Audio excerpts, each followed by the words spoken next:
right, still keeping an eye on this rally being planned in Washington, D.C. Stop the Steal. Trump supporters who are very convinced right now that a travesty is being unleashed on the President of the United States. It's all rigged on the president's motorcade. Stopped by to wave to them, at least to point out to them. They caught a sight of him and were cheering him. They're hoping for 1 million or so to gather the nation's capital. I can't count crowds here. Whether they get to that, I don't know. But it's certainly a good number. So far, everything's peaceful. Everything's kind of calm, so that there is that. I'm sure it's just a matter of time before protesters to those protesters come out. But so far, all pretty cool, copacetic in our nation's capital. In the meantime, looking at the possibility of Joe Biden becoming the president of the United States on January 20th and what he's planning.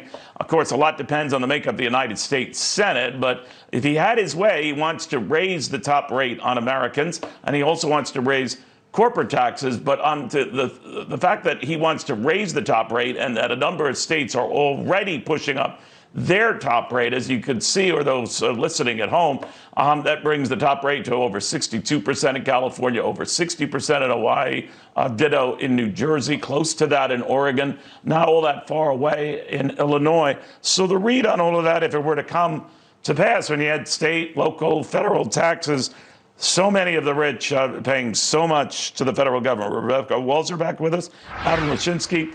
Rebecca, of course, a lot of those rich folks are hoping that, at least on the federal level, Joe Biden is stymied by, a Republican Senate. But what do you make of that? I mean, as it stands now, in a lot of high tax states, they're going to be higher still on the rich.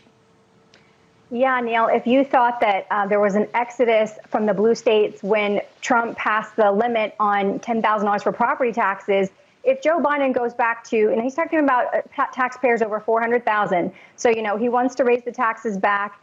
And when you combine that with the high tax areas that you just met, which will only be strapped further for cash to the coronavirus shutdown, these high earners are going to be looking at over 60% when they combine their state and their federal tax.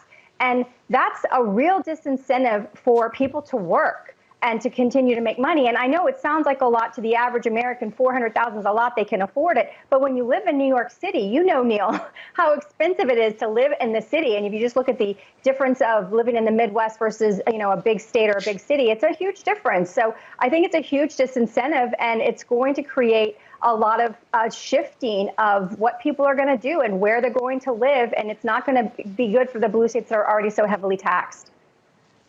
Now, a number of people in those blue states, Adam, have moved to, safer tax confines, regardless of what happens on the federal level. I'm just wondering, play this process out then over the next 4 years. I know a lot depends on the makeup of the Senate. I get that. But what do you think?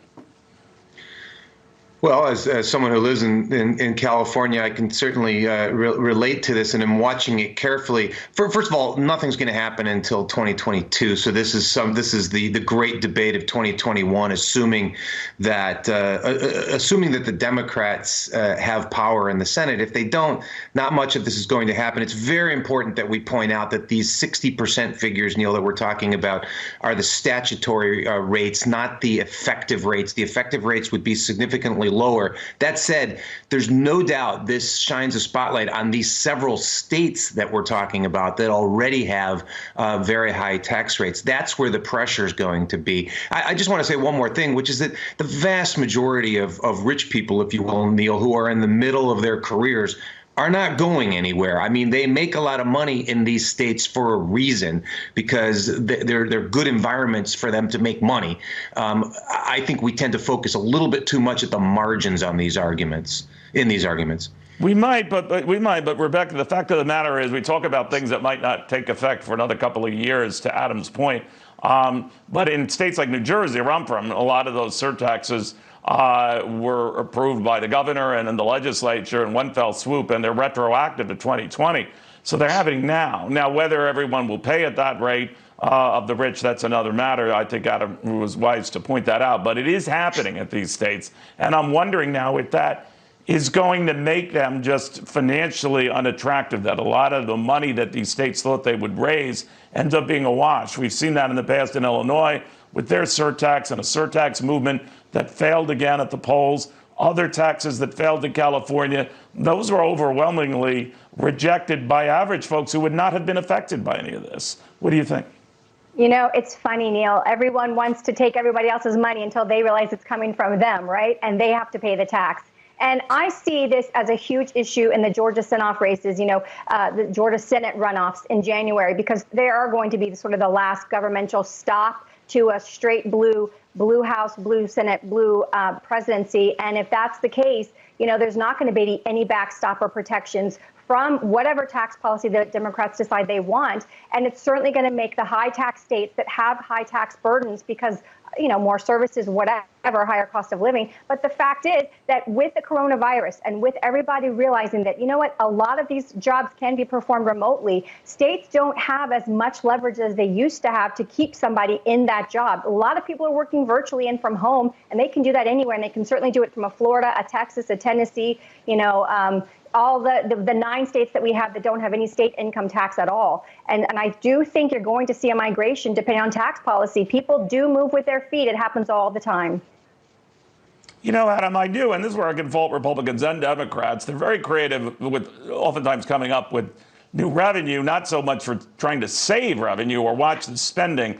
And I'm just wondering whether that will just continue. No matter what happens on the federal front, these states that face, record unfunded pension liabilities. New Jersey's a good example of that. They'll continue doing this on their merry old way, maybe trying to come up with creative ways to get more money into the till, but not policing the money that's leaving the till. What do you think? I mean, no question. Whether we're talking about administrators or legislators, nobody's particularly good at cutting expenses. That said, we have very real expenses, as Rebecca pointed out, very clearly, especially with result to the pandemic. I mean, and this is the great existential debate. We've had an anti-tax environment in California for decades, and yet taxes have continued to go up and services have gone down. The public education system in California is a mess, largely as a result of Prop 13 in the late 1970s that put a ceiling on property taxes. We're going to keep fighting about this for a long time, Neil. Yeah, they shot that down to overturn that, too. We'll watch it very closely, Yes. guys. Thank you both very, very much. Good, coherent read of what's going on right now. This is the battle.